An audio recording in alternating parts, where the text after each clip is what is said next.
பாலாண்ட தான் கேட்பேன். அவ்வளோ ஒரு நல்ல இதயம் கொண்டவர் பாலா. நான் நினைச்சுக்கிட்டே இருந்தேன், எப்படா இதுலேருந்து வெளியே வர போறாருன்னு. ஆண்டவன் அவர் வந்துட்டார் வெளியே. ஏன்னா அவருக்கு இவ்வளோ பெரிய க்ரௌட் இருக்கா, ஆட்கள் இருக்காங்கன்றது எனக்கு தெரியும். இதனால எல்லாரும் வந்தாங்க பாருங்க, அதுதான் பெரிய விஷயம். வராமல் இருந்தாலும் நல்லா இருக்காது. பாலாவின் முயற்சி, உழைப்பு எல்லாமே வெற்றி தான். வெற்றியை தவிர வேற எதுவுமே இல்லை. அதனால திடீர்னு டாபிக் விட்டு வேற எங்கேயும் போய் பேசுறாருன்னு நினைக்காதீங்க. பொண்டாட்டிக்காரி சொன்ன புருஷன்ல இந்த நாயை வெளியே போய் விட்டு அவரே தொலை பண்ணுது, சாப்பிட்டுக்கிட்டு தொலை பண்ணுது. சரி, அடுத்த தெருவில் போய் விட்டுட்டு வந்தான். முதல்ல நாயை வந்துருச்சு, அப்புறம் தான் இப்போ வந்தான்.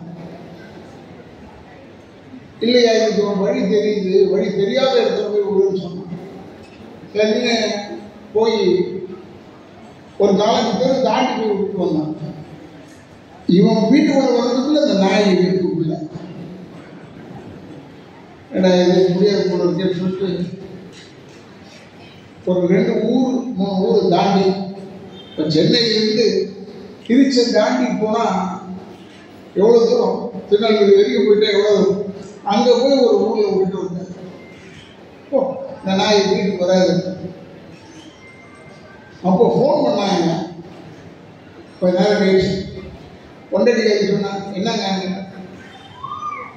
ஒன்றும் இல்லை, நீ சொன்னேன்னு சொல்லிட்டுக்காக ரொம்ப தூரமாக ஒரு 100-200 மைலுக்கு தாண்டி வந்துட்டேன், இந்த நாயை விட்டுட்டேன் அப்படின்னு சொன்னா. நீங்கள் விட்டுட்டீங்களா? இல்லையா, அது வீட்டுக்கு வந்துருச்சே, நாய் வீட்டுக்கு வந்துருச்சா? அப்போ அதுக்கிட்ட கேளு, எப்படி வந்த வழி மட்டும் கேளு, எனக்கு தெரியல வழி வீட்டுக்கு வந்து, அதனால அந்த நாய்கிட்ட கேளுன்னு சொன்னான். அதே போல்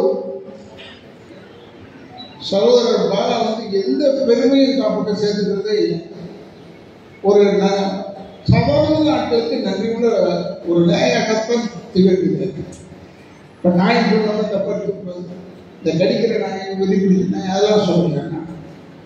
பாலா ரொம்ப அமைதியான, இவ்வளோ பெரிய வேலையை செய்யக்கூடிய ஆளான்னு தெரியல. அவர் ஆக்சுவலாக படம் ரிலீஸ் பண்ணுறாருன்னா உங்களெல்லாம் நம்பி தான் அவர் ரிலீஸ் பண்ணுவார். அதை ஏற்கனவே நீங்களும் அவருக்கு உதவி செய்யும். இது ஒரு சைடு இருக்கு. ஏன்னா சினிமா ஓடினா அவருக்கு கொஞ்சம் வசதியாக. நான் யோசிச்சிருக்கேன், நிறைய பெரிய ஆளுங்களும் பயப்படுறாங்க இப்போ சினிமா இருக்குது. பட் இப்போ